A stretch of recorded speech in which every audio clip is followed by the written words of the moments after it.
for today's video mga construction, magandang umaga, magandang sandi. Sana ka construction kini mga bagyo ta construction, sana matunaw lang to. Hindi na to papasok sa ating kay ito ngayon dito sa Cebu ka construction. Oh, makulimlim na naman yung panahon. Sana ka construction, magdasal tayo na hindi na to tutuloy rito. Kawawa pa ng construction ng taga Cebu, hindi pa nakabangon. Nandito tayo ngayon sa Cebu. Yung bahay natin nasisira na. Sana lumayo lang tong bagyo construction, magdasal tayo ng buti araw-araw. Ito construction at sa magandang umaga uli. Kasunod na sa mga video. Update ko sa inyo construction ha. Nandito naman Dawi, makulimlim.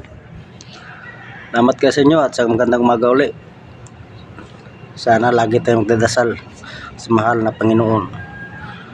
Thank you for watching. Bye-bye.